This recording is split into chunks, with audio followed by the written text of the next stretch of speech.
The conference room smelled like stale coffee and conspiracy. I walked in thinking it was just another Monday leadership meeting, the kind where Victor droned on about quarterly targets while everyone nodded and pretended their phones weren't buzzing. I grabbed my usual seat, third from the head of the table, close enough to matter but not so close I looked desperate. My team leads were already there, scattered around like chess pieces. They smiled when I sat down. Normal smiles. The kind you give someone you work with every day. Then Victor clicked to slide 17. My brain took a second to process what I was seeing. The organizational chart.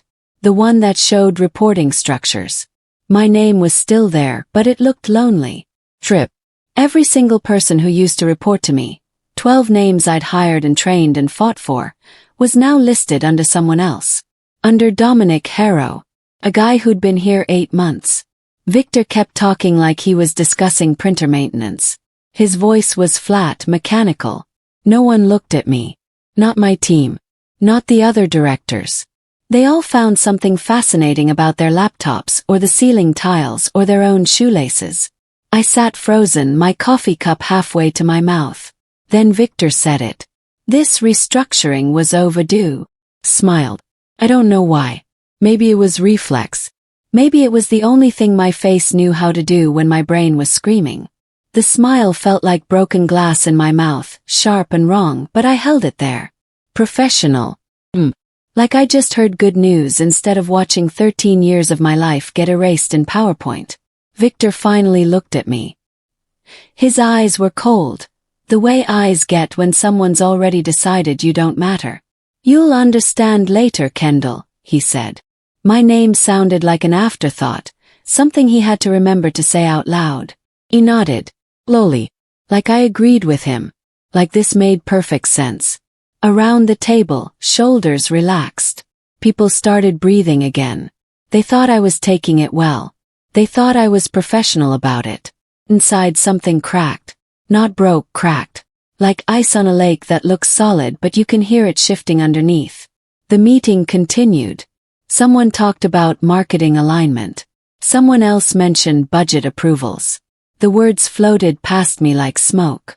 I kept that smile locked in place, nodding at appropriate moments, taking notes I'd never read. When it ended, I stood up carefully, gathered my things. I walked out. No one stopped me. No one said anything. In the hallway, my hands started shaking. I sat in my car in the parking garage for 20 minutes before I could drive. The concrete walls pressed in, gray and cold, and I just stared at the steering wheel. 13 years. 13 years of building something from nothing. When I started, this department was 3 people in a borrowed conference room with outdated equipment and zero budget. I'd worked weekends, holidays, birthdays. I'd missed my sister's wedding because we had a product launch. I'd stayed late so many nights the cleaning crew knew my coffee order. I remembered the time the server crashed at midnight and I drove back to the office in my pajamas to fix it before the morning shift. I remembered training every single person on that org chart, teaching them systems I'd built from scratch. I remembered Victor calling me at 2 in the morning when he inherited a disaster from the previous administration, begging me to fix it. And I did. I always did. I was never flashy. Never the person who took credit in big meetings or sent company-wide emails celebrating wins. I just did the work. Quietly. Effectively.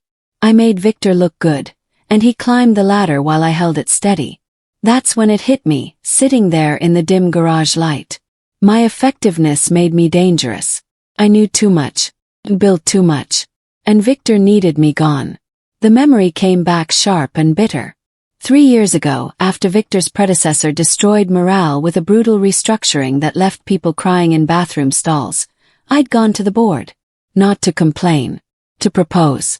I wrote a policy protecting team continuity, something that required documentation and justification before senior leadership could be stripped of their departments. It included mandatory review periods, consultation requirements, board notification. Victor thought it was ridiculous. I remembered him laughing in that condescending way he had, like I was a child asking to check for monsters under the bed. Overkill, Kendall. Pure overkill. You're protecting against problems we don't have. But I'd pushed. I'd pointed to the damage from the last restructuring, the talent we'd lost, the projects that collapsed. I'd made it about business continuity, not personal protection. The board was tired of chaos. They passed it quietly, buried in a policy manual no one read. Victor signed it without looking. Now, sitting in my car, my hands steadied. Today wasn't impulsive. Victor didn't wake up this morning and decide to gut my team. This was planned. Calculated. He'd been setting this up for weeks, maybe months. The reduced meeting invitations. The subtle exclusion from strategic discussions. The way he'd started CNG Dominic on emails that used to come only to me. This wasn't random cruelty. This was a strategy. And I just figured out mine. The isolation started immediately. My calendar, usually packed with back-to-back meetings, suddenly had gaps. Big white spaces where invitations used to be. Project updates I'd always attended were now happening without me. Strategic planning sessions. Client presentations. Budget reviews. All of it gone. Then the access restrictions started. Temporary system maintenance, the IT email said. But my access to financial dashboards never came back. My login to the project management system got downgraded. I could see my old projects, but I couldn't edit them. Couldn't comment. Couldn't participate. People stopped asking my opinion. In the meetings I did attend, I'd raise my hand to speak and Victor would say, "Let's table that for now." Or worse, he'd just move on like I hadn't said anything. Like I was invisible. Like I was already gone. My former team members started avoiding me. I'd see them in the hallway and they'd suddenly remember they had somewhere urgent to be. They'd duck into bathrooms or take phone calls that didn't exist. It wasn't personal. They were scared. They'd watched what happened to me and they knew they could be next. I was still employed. Still had my office. Still got my paycheck. But I'd been hollowed out, gutted, turned into a ghost. Victor wanted me to quit. He wanted me to storm into his office, scream, throw things, give him cause. Or better, just disappear quietly. Too humiliated to stay. I didn't do either. I met Dominic Harrow in the break room on a Thursday. He was making coffee, fumbling with a machine because no one had shown him which button actually worked. Our coffee maker was temperamental. A 15-year-old beast that required a specific sequence of buttons or it would just spit hot water everywhere. "Here," I said, reaching past him. I pressed the right combination. The machine gurgled to life. He looked at me like I'd caught him stealing. "Kendall." I was just making coffee, I finished. "It's fine." He couldn't meet my eyes. He stared at his empty mug, at the floor, at the ceiling. Anywhere but at me. His hands were shaking slightly. I noticed the dark circles under his eyes. The way his shirt was wrinkled like he'd slept in it. He looked exhausted. Overwhelmed. Drowning. "How's the team?" I asked. My voice was pleasant. Curious. Not accusing. "They're great. Really great. Just, a lot of moving parts. A lot of systems I'm still learning." He nodded. "Those systems are complicated. Took me years to build them." He swallowed hard. "Yeah. I'm figuring it out." But he wasn't. I could see it in his face. Victor hadn't just given him my team. He'd thrown him into deep water with no training, no documentation, no support. Dominic didn't steal my job. He was set up to fail. And right there in the break room I made a decision. I was going to let him.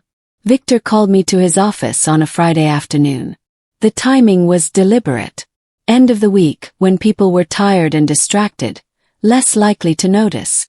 His assistant didn't make eye contact when she let me in. Another bad sign. Victor sat behind his massive desk, the one that cost more than my car. He didn't stand. Didn't shake my hand. Just gestured to the chair across from him like I was there for a performance review. "Kendall, I want to discuss your path forward." Path forward. Corporate speak for your path out. He pulled out a document. Slid it across the polished wood. "I'm offering you a strategic repositioning."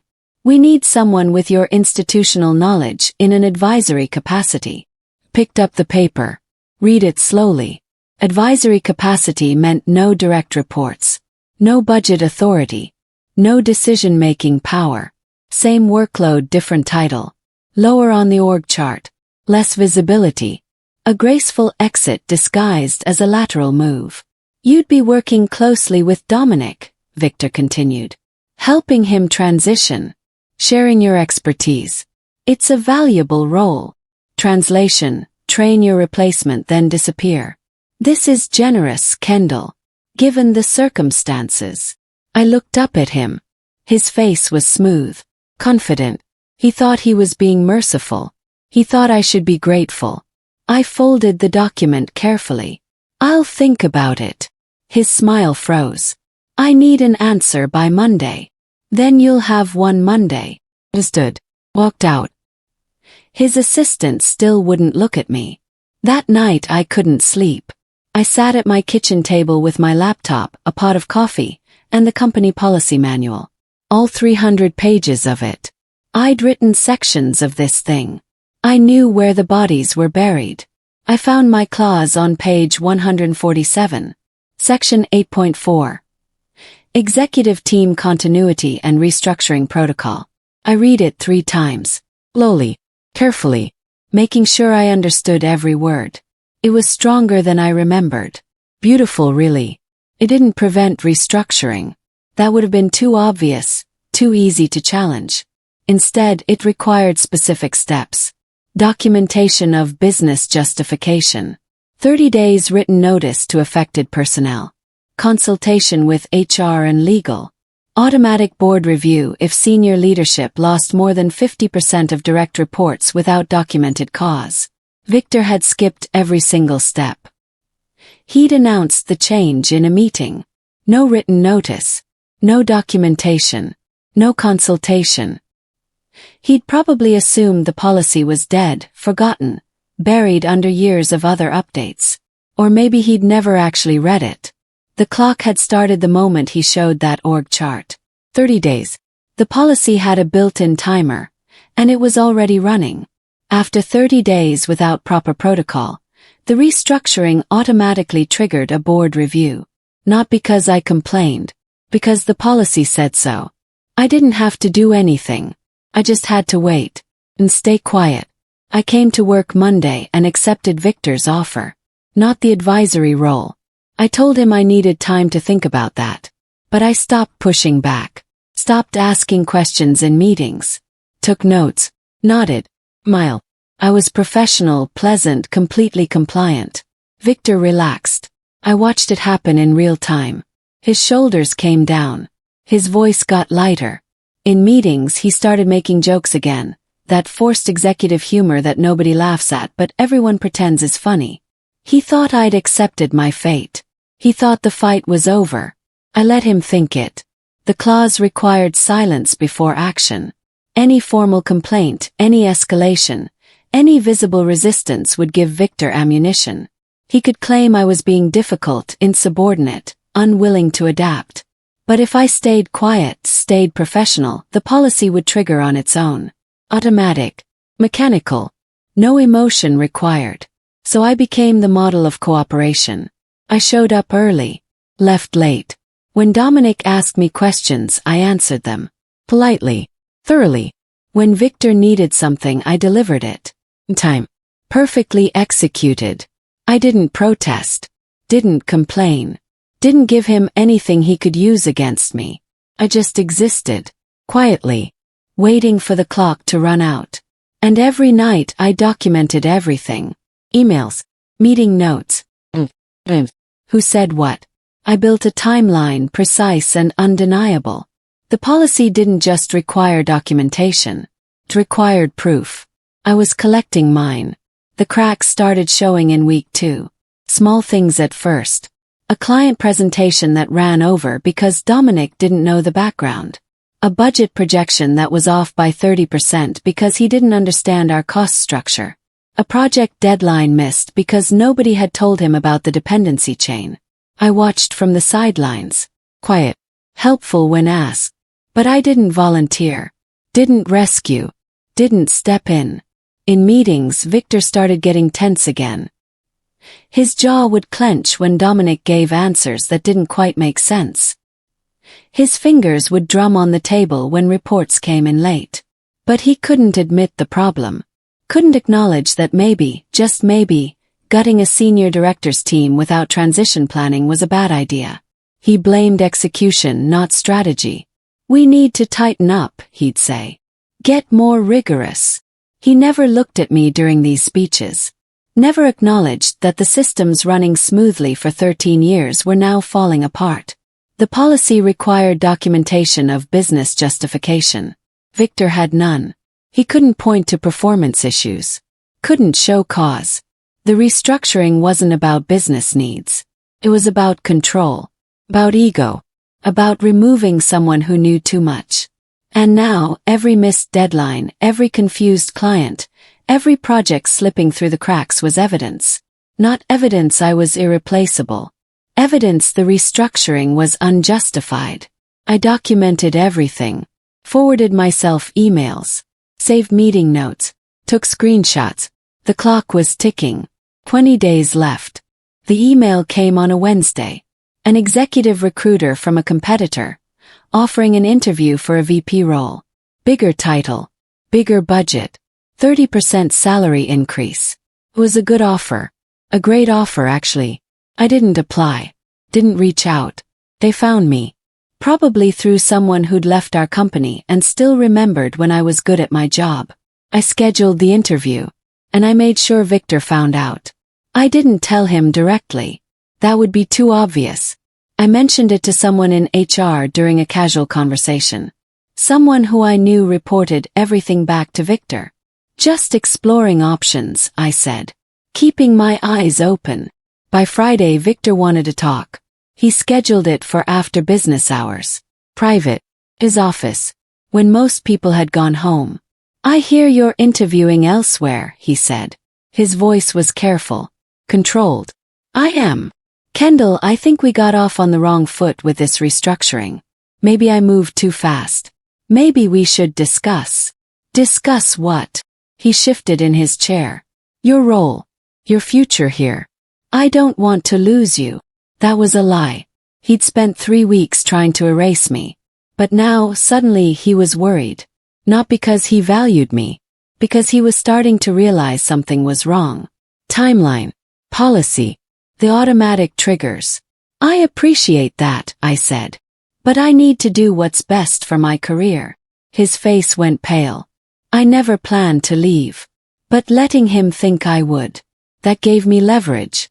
10 days left on the clock. Day 30 arrived on a Tuesday. I didn't do anything special. Didn't send emails or make calls. I just came to work like normal. The policy didn't require my involvement. It was automatic. Self-executing. A time bomb buried in bureaucracy. 10:15 I got a calendar invitation. Board secretary requesting background materials related to recent organizational changes. CC to Victor. CC to her. CC to legal. I forwarded every document I'd collected. Timeline. Org charts. Email chains. Meeting notes. All of it, organized chronologically. Clinical and precise. I didn't editorialize. Didn't add commentary. Just facts. 2:30 Victor stopped by my office. He didn't knock. Just stood in the doorway. Did you know this would happen? His voice was tight. Trained.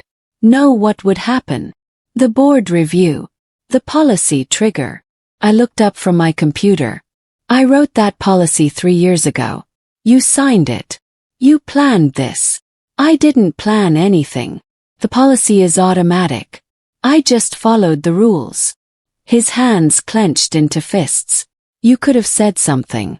Warned me. Like you warned me before you took my team. He stood there, breathing hard, trying to find an argument that made sense. He couldn't. Because I hadn't done anything wrong. I hadn't filed complaints or made accusations. I just existed while the policy did exactly what it was designed to do. This isn't over, he said finally. No, I agreed. It's not. He left. I went back to work. 5 minutes later my phone buzzed. A message from the board secretary. Preliminary review scheduled. Victor required to provide written justification for restructuring decisions. The clock had stopped. The consequences had started. The board meeting happened in the main conference room, the fancy one with the leather chairs and the view. Victor sat at the head of the table, confident, prepared. He had a presentation queued up, slides about organizational efficiency and strategic realignment. He told them it was a mutual decision, that we'd discussed it, agreed it was best for the company. He made it sound collaborative, friendly, like I'd volunteered to step aside for the good of the team. The board chair turned to me.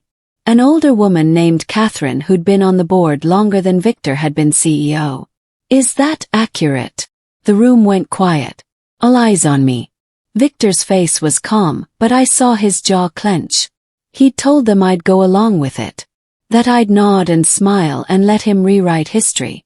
I didn't argue. Didn't get emotional. I just said very clearly, that's not accurate. Silence. Heavy and thick. Catherine leaned forward. Can you elaborate? I was informed of the restructuring during a leadership meeting. No prior discussion. No written notice. No consultation. I learned my team was reassigned the same moment everyone else did. Victor started to speak. Catherine held up a hand. Let her finish. The decision was presented as final. I wasn't asked for input. There was no mutual discussion. Catherine looked at Victor, then at the policy manual in front of her. Section 8.4 requires 30 days written notice and documented justification. Was that followed? Victor's face went red. The policy is outdated. It was written years ago for different circumstances. It's still company policy, Catherine said. Still binding. Still in effect. The silence filled the room like water. Heavy. Drowning. The review expanded. What started as a question about my restructuring became something bigger. HR pulled records. 5 years of data. They found a pattern. Senior women moved out of strategic roles. Reassigned. Sidelined. Always quietly. Always with corporate language that made it sound reasonable. I didn't accuse Victor of anything. I didn't have to. The data spoke for itself. Numbers don't lie. They don't have agendas. They just show what happened. 3 directors before me. All women. All with sterling performance reviews. All restructured out of their roles within 18 months of Victor becoming CEO. Replaced by men he'd brought in from outside. Men who didn't question him. Men who owed him. The board brought in outside counsel. Not because I asked. Because the pattern was undeniable. Because they realized this wasn't about one restructuring. This was about systematic exclusion. Victor called an emergency meeting with his leadership team. I wasn't invited, but I heard about it. He was panicking, asking people to back him up, confirm his story. But nobody would. Because everyone remembered sitting in that conference room, watching my name get erased while Victor talked like it was normal. He tried to make it about performance. About business needs. But there was no documentation. No paper trail. Just his word against the policy he'd ignored. The target had shifted. It wasn't about me anymore. It was about him. And he finally realized I wasn't the one he should have worried about. Victor requested a private meeting. Not in his office this time. In a neutral conference room. Like that would make a difference. He looked different. Smaller somehow. The swagger was gone, replaced by something that looked like fear. The board is making a mistake, he said. This review is damaging the company. Distracting from real work. We're at risk. Risk of what? Losing investor confidence. Losing momentum. We have deals pending. Expansions planned. This noise is killing us. Waited. Let him fill the silence. What do you want, Kendall? Title change. A raise. Can make this right. Just tell me what you want. I looked at him. Really looked at him. This man who'd taken 13 years of my work and tried to erase it in a PowerPoint slide. Who'd thought I'd disappear quietly? Who'd underestimated what happens when you corner someone with nothing left to lose? I want you to follow policy, I said. That's it. That's it. His face twisted. You're destroying me over policy. No, I said calmly. You destroyed yourself when you ignored it. He slammed his hand on the table. I built this company. I made it what it is. You inherited it. And you're burning it down. He stood up, ran his hands through his hair. They're freezing my expansion initiative until this resolves. Do you understand? Everything I've worked for is stalled because of a technicality. It's not a technicality. It's policy. And you need my sign-off to proceed. He stopped, turned. What? The board won't approve major initiatives while there's an active review of leadership conduct. And the review won't close until the policy violation is addressed. Which means you need me. The realization hit him like cold water. He'd spent 3 weeks making me irrelevant. Now he couldn't move forward without me. The expansion initiative was Victor's baby. His legacy project. A 3-state rollout that would double the company's footprint. Millions in investment. Strategic partnerships. Press releases ready to go. The board had been excited about it. Until the review started. Now everything was frozen. Investors were asking questions. Partners were getting nervous. The timeline was slipping. And Victor couldn't do anything about it because the board wouldn't approve major expenditures while investigating whether he'd systematically violated company policy. He needed closure. He needed the review to end. And the review wouldn't end until the policy violation was addressed. Which meant he needed my cooperation. I had leverage. Real leverage. The kind that shifts power. He tried to go around me. Tried to get the board to proceed anyway. But Catherine shut it down. We don't approve major initiatives from leadership under investigation. Policy. The irony wasn't lost on anyone. Victor had ignored policy. Now policy was strangling him. His deputies started avoiding him. The people he'd promoted, the ones who owed him everything, suddenly had scheduling conflicts. They saw which way the wind was blowing. In corporate America, loyalty lasts exactly as long as your power does. I watched it happen. Watched him realize that everything he'd built, all the relationships and alliances, were constructed on sand. The moment he looked weak, they all disappeared. He'd never thought he'd need me again. Never imagined a scenario where I held the cards. Now I held all of them. The offer came on a Friday. Delivered by HR, not Victor. Title restoration. VP of Operations. My team returned. Budget authority reinstated. 20% salary increase. Full benefits. All wrapped in corporate language that made it sound like a promotion instead of a correction. No apology. No acknowledgement of wrongdoing. Just damage control disguised as generosity. I read it carefully. The language was precise. Deliberately vague about what had happened. It would let Victor save face. Let him spin it as strategic reorganization instead of policy violation. Let him move forward without admitting he'd been wrong. The HR director sat across from me, smiling nervously. It's a strong offer, Kendall. Very competitive. The board is pleased to offer you this opportunity. Opportunity. Like they were doing me a favor. What about the review? Yes. The review would conclude.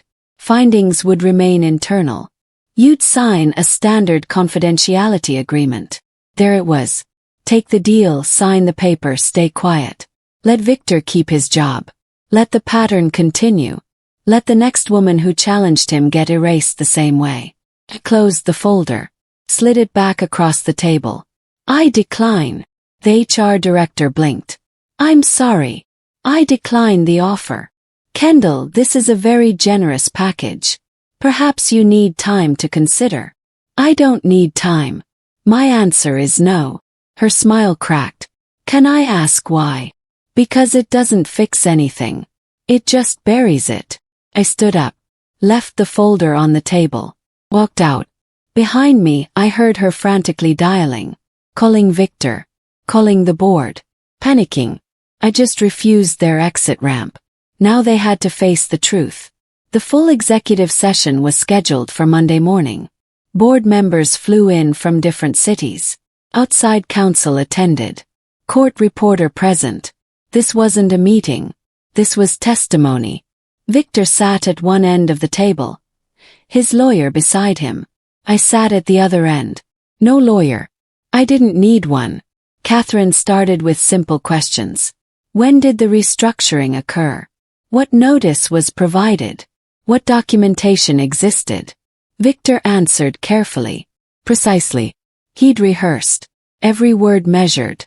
He talked about business needs and strategic alignment and operational efficiency. He made it sound inevitable, necessary, completely justified. Then Catherine asked about the other restructurings. Pattern. The 3 directors before me. Victor's answers got slower, less precise. He contradicted himself. Said one director left voluntarily, then admitted she was reassigned first. Said another was underperforming, then couldn't produce documentation. His story kept shifting, adapting, trying to find solid ground. There wasn't any. The outside counsel asked about the policy, why it existed, what it was meant to prevent. Victor said he didn't remember, hadn't read it carefully, thought it was outdated.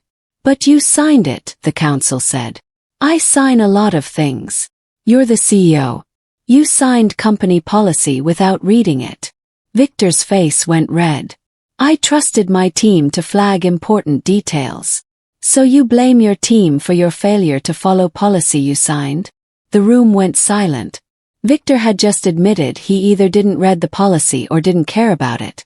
Either answer was damning. Catherine looked at me. Do you have anything to add? No, I said. I think the record speaks for itself. Catherine pulled out a copy of the policy manual. Turned to page 147. Read section 8.4 aloud. Every word. Every requirement. Every protection I'd fought for 3 years ago while Victor laughed. This policy, Catherine said, was proposed by Ms. Kendall after the previous administration's restructuring caused significant operational disruption and talent loss. The board approved it specifically to prevent arbitrary leadership changes that damaged institutional knowledge and team stability. She looked at Victor. You called it overkill. That was 3 years ago. You also signed it, making it binding company policy. Victor's lawyer leaned in, whispered something. Victor shook his head. He wanted to fight this himself. Bad decision. I had business reasons for the restructuring, Victor said. The policy is meant to prevent arbitrary changes. This wasn't arbitrary. Then show us the documentation, Catherine said. Show us the business justification, the performance issues, the strategic analysis that required removing a 13-year director with excellent reviews. Victor opened his folder, shuffled papers. He had nothing. No documentation. No paper trail. Just his word. The business need was operational flexibility, he said finally. That's not a business justification. That's corporate jargon. The outside counsel stepped in. Mr. Victor, did you provide Ms. Kendall with 30 days written notice as required by policy? No. Did you consult with HR and legal before the restructuring? No. Did you document the business justification? No. 3 numbers, 3 policy violations. Undeniable. Catherine closed the manual. This policy exists because institutional knowledge matters. Because arbitrary leadership changes damage organizations. Because ego can't replace process. You ignored all of it. The room shifted. This wasn't about bureaucracy. It was about foresight. About someone who'd seen disaster coming and built protection against it. Someone Victor had mocked. Why did you ignore this policy? Catherine asked. Victor had no answer. Because the truth was simple. He'd ignored it because he thought he could. Because he thought I'd disappear. Because he'd underestimated me. Victor called me that night. My personal cell. Not my work phone. It was late past 11. I almost didn't answer. but curiosity won. Kendall. His voice was rough. He'd been drinking. I could hear it in the slight slur. I need you to help me fix this. Not as CEO. Not as my boss. As a man who'd just watched his career implode in a boardroom.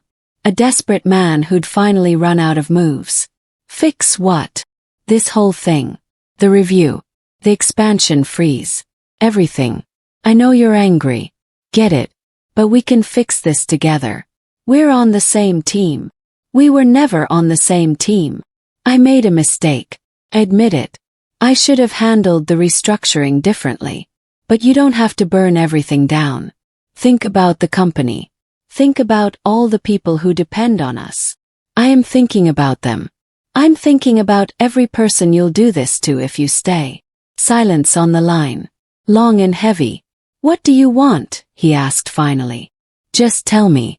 Whatever it is, I'll make it happen. I want you to face consequences. I'm facing them. The board is destroying me. No, I said.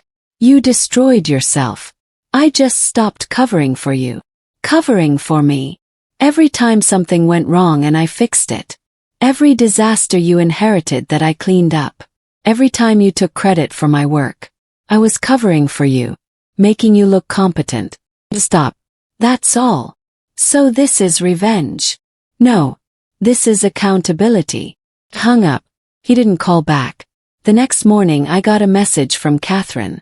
The board wanted my answer. They were offering me 2 options. Both formal. Both binding. Option 1. Return with full authority. Public correction of the record. Team restored under my leadership. Victor's expansion frozen until compliance standards met. Option 2. Exit with guaranteed terms. Severance. Benefits. Board acknowledgement of policy violations. My team protected under new leadership. Victor's authority limited pending policy reforms. Victor needed my answer to survive. If I returned, his expansion could proceed, but under my oversight. If I left on record, his reputation was destroyed and the board would force reforms. Either way I won. The question was what victory looked like. Chose option 2. Chose to leave. But not quietly. Not in shame. On record. With documentation. With acknowledgement. My team would be restored under new leadership. Someone competent. Someone who'd earned it. The board would implement mandatory policy training. Oversight committees. External audits of restructuring decisions. Victor could keep his job technically. But his power was gutted. Every decision would be scrutinized. Every move questioned. He'd become a figurehead, ceremonial, stripped of the authority he'd abused. The company admitted wrongdoing without naming me as the problem. The language was careful, professional, but clear. Policy had been violated. Leadership had failed. Changes were being implemented. My exit package was substantial.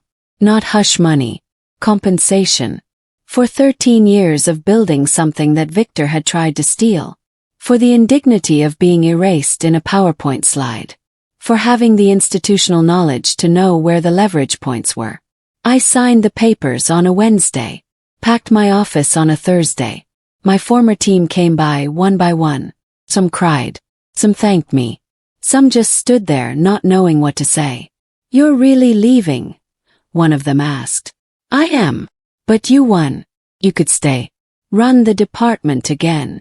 I won because I left at the right time. Staying would just be spite. And spite isn't a strategy. They understood. Or they didn't. Either way my decision was made. Victor never came by. Never said goodbye. Just sent an email. Professional. Distant. Thanking me for my service. Like I'd resigned for personal reasons instead of exposing him. I didn't respond. Victor's resignation was announced 3 weeks later. Not immediately. They let enough time pass that it didn't look connected. Pursuing other opportunities, the press release said. Personal reasons. Corporate speak for we forced you out but we're letting you save face. No farewell party. No standing ovation. No company-wide email with people sharing memories. Just a quiet announcement and a locked office door. His expansion project was reassigned. His initiatives redistributed. His authority transferred. Within a month, it was like he'd never been there. Except people remembered. They remembered the boardroom testimony. The policy violations. The pattern of pushing out senior women. They remembered me sitting there, calm and quiet, while he contradicted himself. Got messages. Former colleagues reaching out. People I'd worked with years ago. I heard what happened, they'd say. I'm sorry. Or thank you. Or just, I wish I'd been that brave. I wasn't brave. I was just tired of disappearing. Tired of making myself smaller so men like Victor could feel bigger. Tired of fixing problems while someone else took credit. The policy clause became company legend. Other. Continue. 8:55 p.m. Companies started asking about it. Requesting copies. Implementing similar protections. My name was attached to it now, permanently. Section 8.4, the Kendall Clause, people called it informally. I'd written it to protect myself. It ended up protecting everyone. People finally started looking me in the eye again. Not with pity. Not with awkwardness. With respect. With recognition. Like I'd always existed.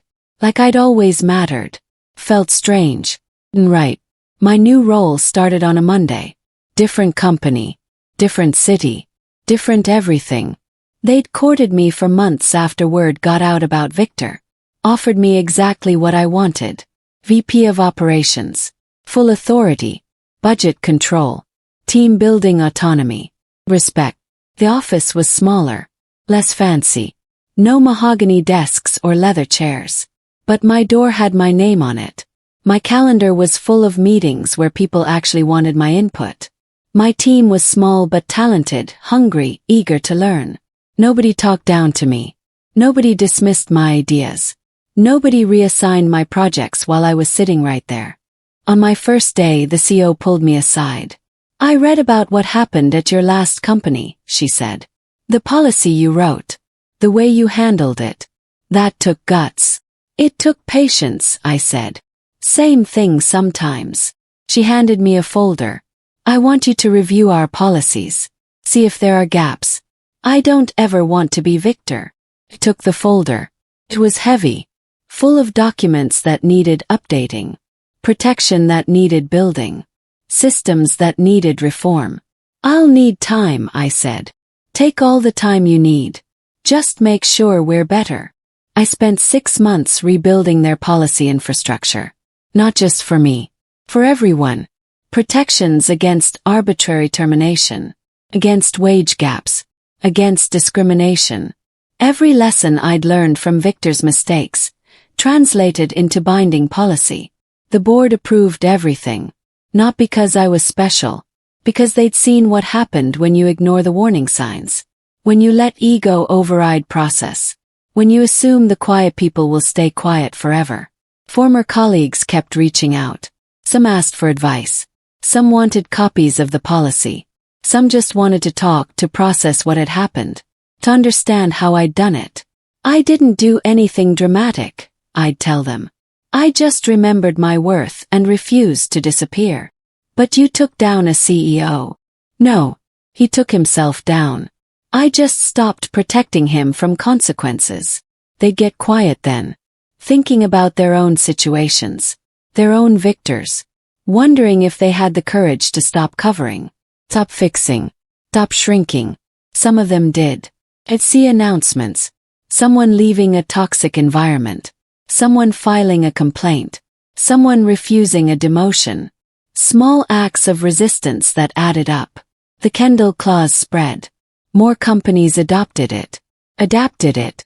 Made it their own. It became shorthand for institutional protection.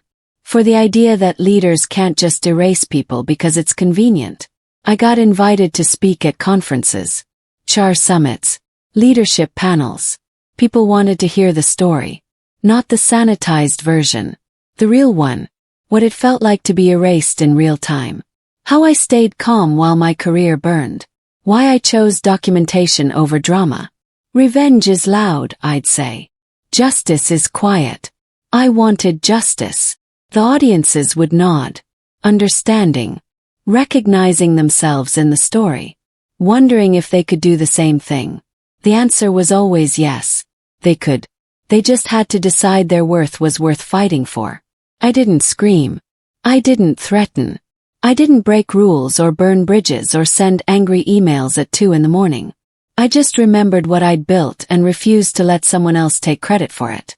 I remembered the policy I'd written when I still had power and trusted it to protect me when I didn't. Victor thought I'd disappear. He thought humiliation would make me quit. He thought I was too professional, too careful, too quiet to fight back. He was right about the professional and careful part. Wrong about the quiet. Silence isn't weakness. Sometimes it's strategy. Sometimes the most powerful thing you can do is nothing. Just exist. Just wait. Just let someone's arrogance collapse under its own weight. I didn't destroy Victor. He destroyed himself. I just stopped cleaning up the mess. Now I'm somewhere better. Building something new. Something mine. And when I write policies here, people read them. When I build systems, people protect them. When I speak, people listen. Not because I'm loud. 'Cause I earned it. The ring on my desk is inscribed with a quote I had engraved after everything ended. Simple. Just 5 words. But it reminds me every day why I didn't disappear. Presence is power. Stay. And I did. In my own way. On my own terms. With my dignity intact and my worth undeniable. Sometimes the most devastating revenge is simply refusing to vanish. Refusing to let someone write you out of your own story. Refusing to make yourself small so someone else can feel big. I didn't just survive. I rewrote the ending. And now, every time someone tries to erase someone else the way Victor tried to erase me, there's a policy waiting. Clause. Protection. The Kendall Clause. My legacy isn't the teams I built or the projects I completed. It's the reminder that quiet people keep receipts. That patience is a weapon. That documentation defeats ego every single time. Victor learned that too late. I learned it just in time.